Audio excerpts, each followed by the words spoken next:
Welcome to part 2 of Child Growth and Learning, Chapter 3, Lecture.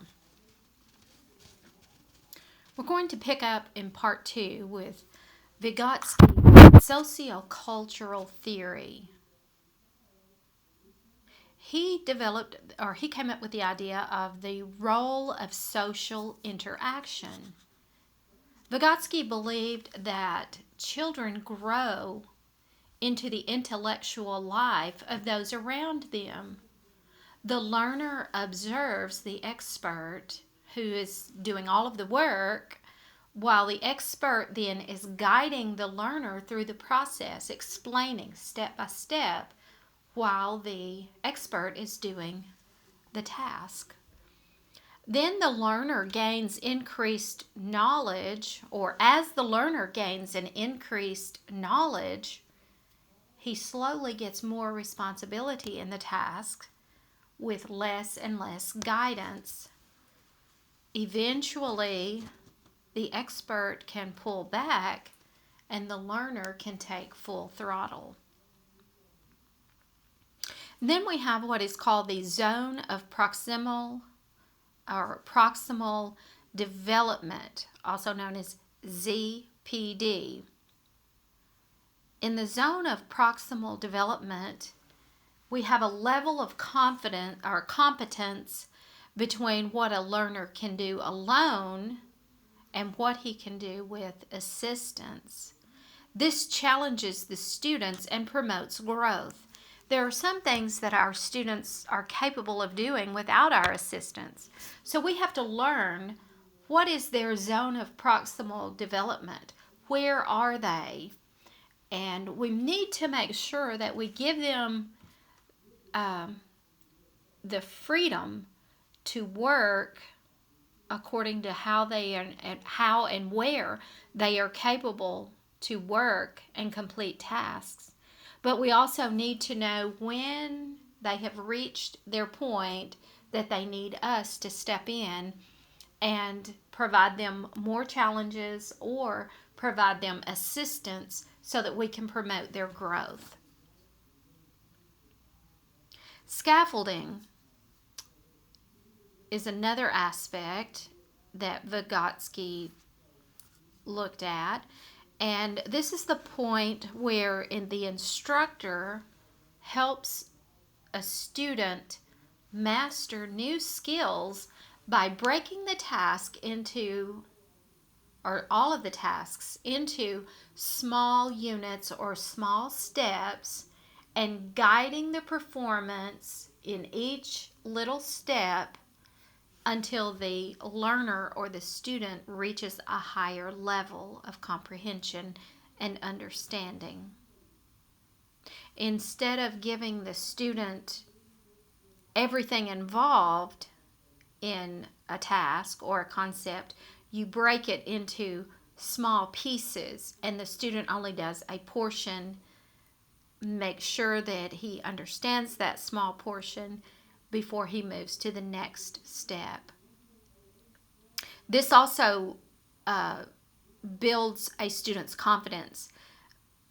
Many students become overwhelmed and frustrated because they see the whole big picture, the whole big thing that they're supposed to do, the whole project, and then they become overwhelmed and they get frustrated, and then they cannot move beyond that frustration. But when it is broken down into the smaller steps, they can complete one task and then move to the next. It strengthens their confidence, and it also makes them feel like they are accomplishing something and that they have the ability to accomplish something. Then we look at the language and private speech. This is talking to oneself out loud or partially out loud. It is also done silently in our mind. It helps us to regulate our own behavior, and it also helps us to solve problems. I process things in my mind, and in my mind, I visualize the verbal steps. First, I'm going to do this. Next, I will do this. Um, Sometimes I even have to speak it out loud again because I am a verbal person. I have to hear the words that I'm thinking in order for it to make sense. It also gives me the assurance that I have a plan and I'm taking care of this and I will be able to accomplish it. Age trends in socioculture theory is related to Vygotsky's theory that it is not stage oriented and it does not show age trends. Private speech becomes more internal as children progress from preschool through the school years. Even adolescents and adults revert to out loud private speech as they attempt to solve problems or difficult tasks. It is normal for us to do that.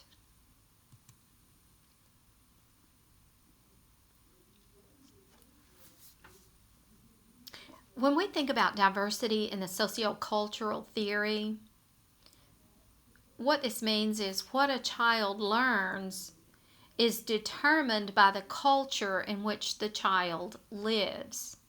They learn the values from their culture, and their thinking tools are also determined by the culture. We call these their cultural tools. The classroom implications of the sociocultural theory have 4 general applications on the cognitive development for the role of teachers. Number 1, use language as a tool to help learners organize their thoughts and to consolidate their memories. Private speech should be tolerated and even encouraged, particularly for young children or during difficult problem solving issues in older students. There were times when I was teaching grammar and we would make up a song to go with the grammar rules and elements that we were studying. And there were times that I would see the students taking a test and I would see them moving their mouth and they were whispering the words to that song to help them remember how to implement it in the grammar part of the test. That's normal. They were not allowed to make the noise out loud so that others around them could hear. But I did let them kind of mouth it to themselves because that was their way of using their private speech to help them remember what they had learned in the classroom. Sometimes I would see the students, they would make up hand motions to go along with their songs that they were making up. And sometimes I would see them, their minds were thinking and their hands were doing the motions. And that made me realize that they were doing their private speech to help them get through the test and help them remember the points for the test. Number 2 is teach the learners in their zone of proximal development using appropriate scaffolding. As we've already alluded to this, it's a difficult task to determine for each learner because each learner in the classroom is different. So this is not something that you can actually do overall for the whole general class. This is something that you're going to have to move around the room and work with individual groups or just individual students, depending on what the task is that you have them doing at that time. Number 3, help the learners actively observe and participate in activities with adults and peers through apprenticeship and guided participation. Keep this in mind. The students in your classroom are the apprentices in your classroom. You are the expert and they are the apprentice. And you are guiding them so that they can develop higher skills in those areas so that they can one day become an expert in that area or that field. Number 4, Work together as a community of learners in which everyone contributes to the learning process. The teacher is not the only person who has knowledge. Expertise is distributed among the members of the group. A community of learners experiences distributed cognition in each thinking and knowledge exists not only in the minds of the individuals, but also in their social interactions. Allowing the students to learn from each other, to work as a group, to dig in and find information for themselves. This means that they are contributing to their own learning experience. Social constructivism indicates that knowledge is not poured into our children's brains, but knowledge must be constructed. Oh my goodness. How many times have I thought, I wish I could just open your brain and pour this in? How many times have I thought, I wish I could open my brain and pour in the knowledge that I need? I wish it were that simple, but it's not. Knowledge that students gain must be constructed. And it's just like when you're building a building. I've never built a building, but let's think about builders who do that. They start with the foundation. So you lay the base foundation and the structure, you put the structure in place. And then piece by piece, you add to it until you finally have the completed finished project or product. It takes a long time to build some of the products that we want to build into our students. But keep in mind, each piece, each step needs to be well developed and well constructed. This kind of learning also emphasizes social interactions as the source of knowledge construction. As they socially interact with each other, they springboard ideas off each other and they gain insight from each other. And they have conversations like, that's a good point. I never thought of it like that. But now that I think about it, that's correct. I see how that works. So they gain knowledge from each other. Scaffolding in the classroom tends to provide the students with the most success in their learning experiences.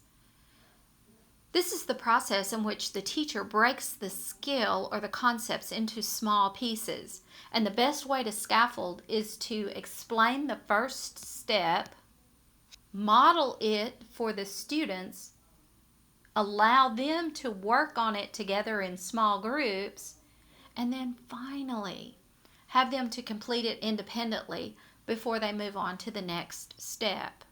Yes, these steps take time.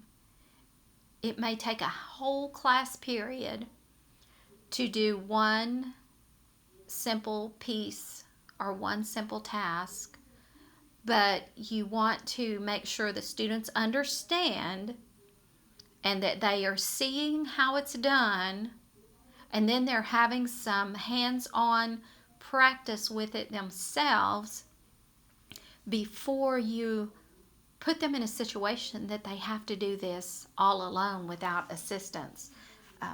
That's where students get frustrated, when the teacher just explains it and says, now everybody take out your books and do this work, and you've got so many students sitting there looking puzzled and overwhelmed, and they even become frustrated at this point, and that's when the students tend to shut down. So please pay attention to those scaffolding steps and implement those in your teaching as a classroom teacher. Scaffolding can be direct or indirect instruction, but we just talked about the description earlier of direct teaching. We talked about that in the part 1 of this video series for chapter 3. An example of indirect, and we also just talked about it in the scaffolding about breaking it into the steps, that was a prime example of the direct teaching of scaffolding.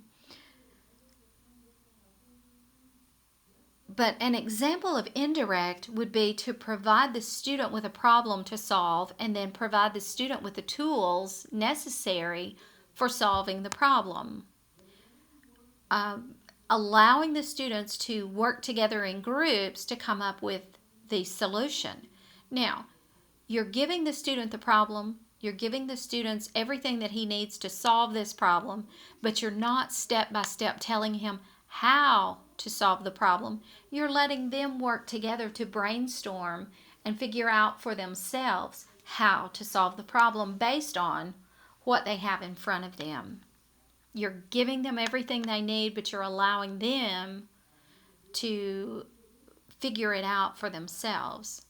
As the students are working through the problem, the teacher, if the teacher sees that the students are struggling somewhat, the teacher can ask probing questions that will guide them to the solution without coming out and showing them specifically how to get there.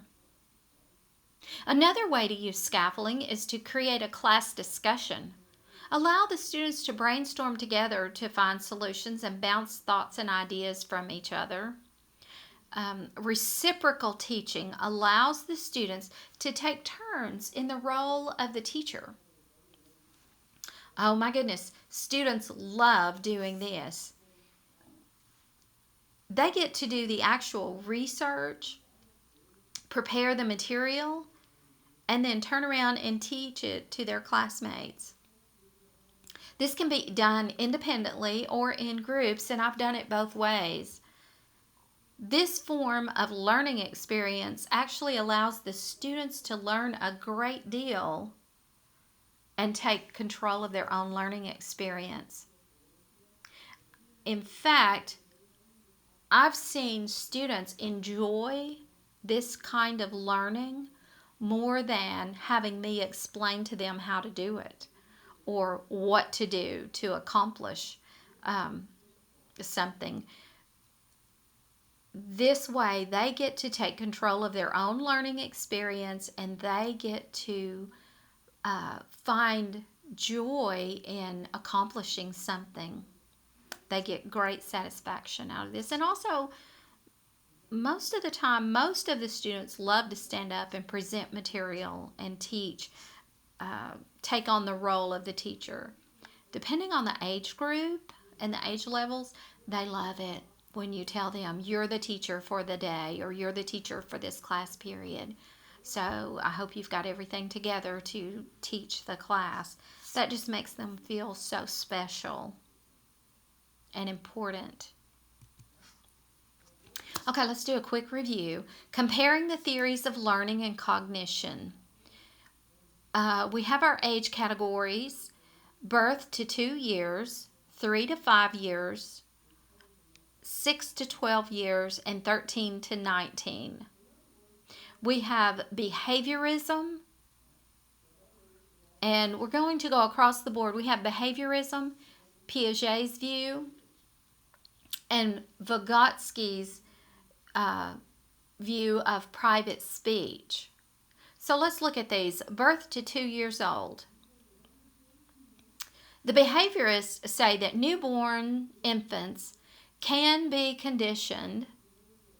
They have little to say about the age trends in cognitive development, and they say that both classical and operant conditioning principles apply to this age group as well as other ages. Piaget came along and said, well, for this age group, the sensory motor stage is birth to 24 months, which is 2 years old. In this stage, thoughts and actions are not distinguishable, and the mental schemes are based on sensory or motor input.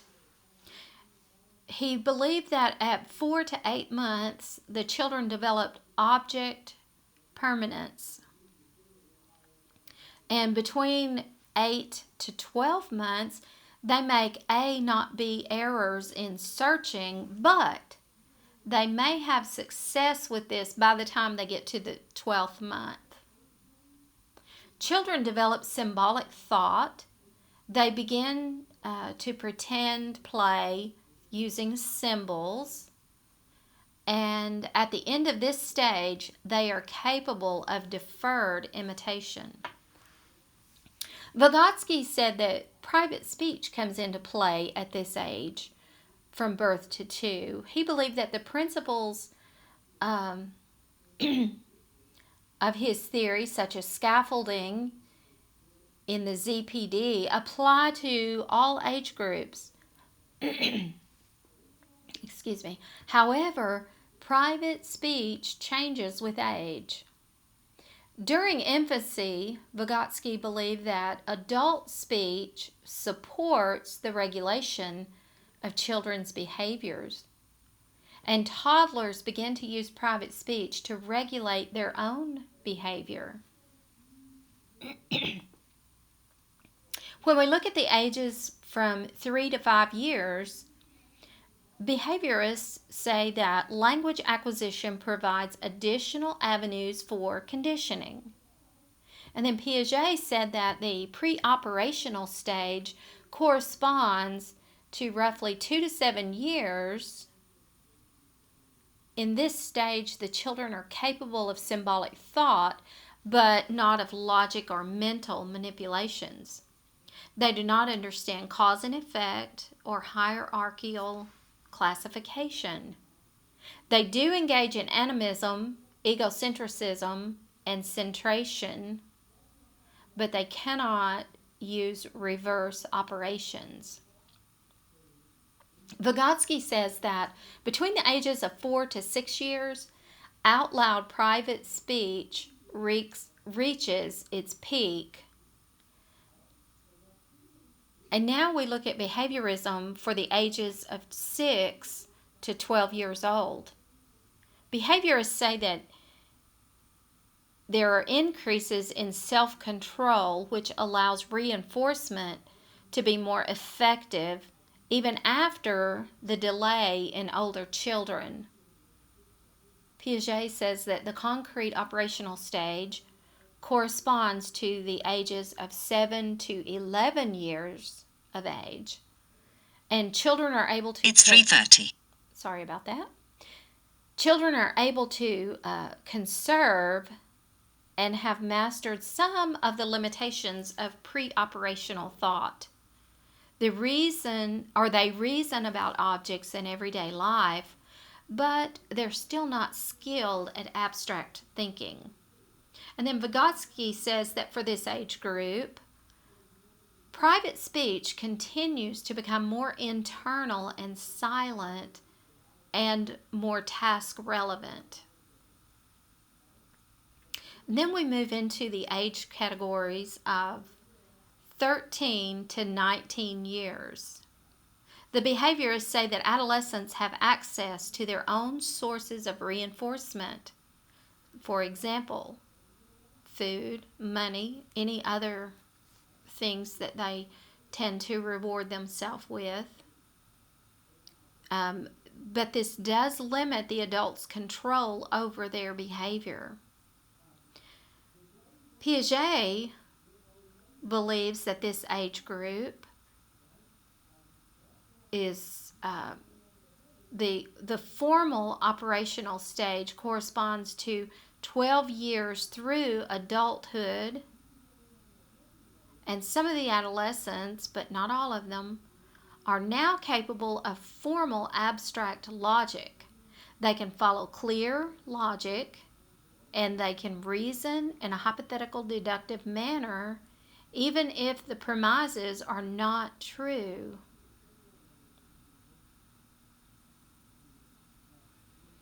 They can systematically generate possible solutions to problems, and they can isolate variables to test hypotheses.